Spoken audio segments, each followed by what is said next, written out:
So this is a story about me, and this is me in about October 2011, and I worked in this building, which is the town hall, and I had a nice big fancy job. On the surface, I had it all. I had the fancy job title, I had the big pay packet, I had the bad haircut, clearly, but inside, I was a mess. It was the height of the recession. Council managers were making budget cuts, and this is what I drew every day in my work notebooks. And when I look back, that's all I can see. Boxes. I was trapped. One great thing did happen to me around this time. I accessed some coaching through a leadership program.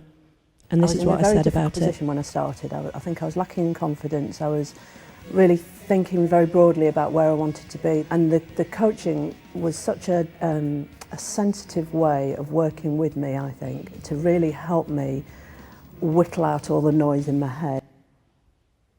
So I was putting on a really brave face there, but the coaching really did help. And what it did was introduce me to drawing as a way of stopping the noise in my head and listening to what was going on subconsciously. This was me trying to, it's a really rudimental picture.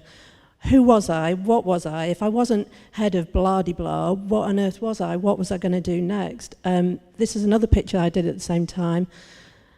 Not a lot of love. You'll see a little heart coming at me, but the rest is kind of slings and arrows that I was feeling as a manager, really under pressure, making budget cuts. Everybody hated me. My staff hated me. I felt like my managers hated me. I probably hated myself. It was a really, really grim time. But I started to draw my way out of it. This was what's called a roundabout diagram. Forget the stuff at the bottom. Those top four were what I saw as my options, and there's nothing wrong with any of those. But they didn't present anything compelling. I was the breadwinner at home. None of those were going to give me the lifestyle that I wanted. So my choices were really limited. I couldn't leave. I just felt so trapped.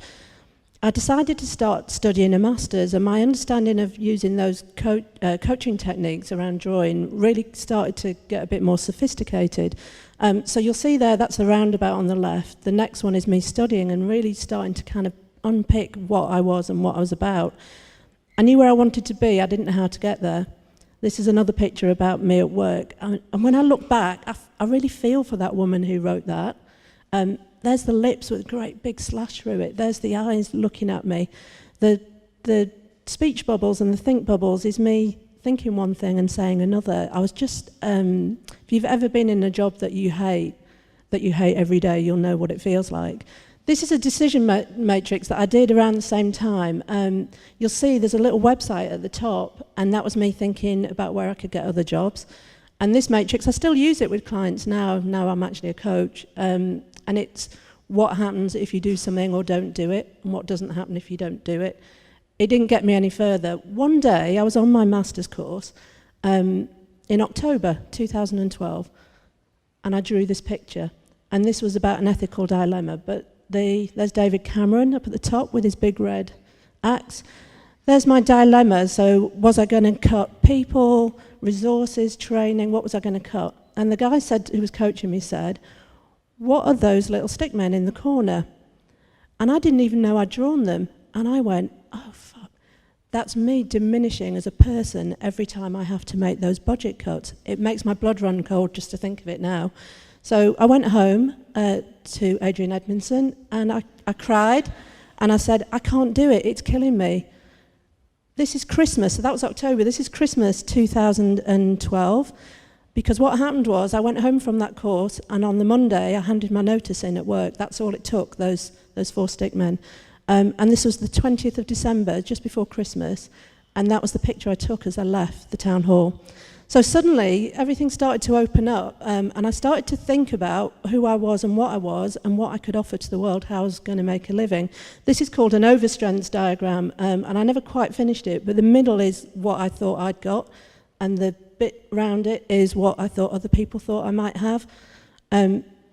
This one makes me embarrassed, actually, just looking at it, but I'd drawn this, my coach had said to me, draw your inner imp. And out of nowhere, out of my messed up head, this creature called Glamourpuss turned up. And she's kind of a bit bottom heavy, but she's fun, go figure. And she came out to play. When I left my job, she came out to play. This is a picture I drew probably kind of March 2013, and I love it, and I have it pinned up. And Anthony talked about stars, and this was stars and sparkle and rhythm. It was actually a musical score, this was the score of my life. And suddenly I've got flow, I've got energy, things were starting to happen. The big thing that happened to me this year was that I found out that I've lost my hearing. So I've got really severe hearing loss, who knew? And I now wear digital hearing aids that make me feel amazing. This is me trying to make sense of that hearing loss and trying to describe to people what the pattern of that loss is. The bottom one is me. This is what they call the Johari window. Anybody who's ever done any kind of self-exploration stuff might be familiar with this. It's a brilliant technique that you use without using words, actually, where you start mapping out the known and the unknowns about yourself, the different kinds of selves that we have, and anybody who's a client of mine in the room will be familiar with that.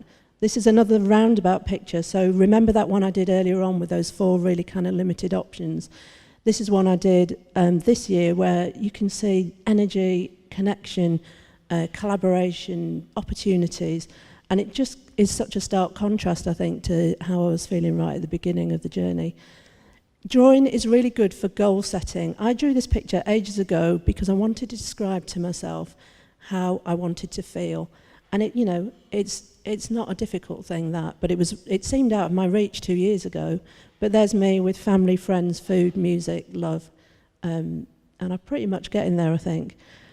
And so my lesson, I don't do lessons really, but if there is a lesson, is you don't have to be a brilliant drawer. Pick up a pen, stop talking, start listening to what you're drawing down and not what you're saying, because the picture that changed my life, I mean, it's making me feel quite emotional saying it, is 4 little stick figures, and they changed my life.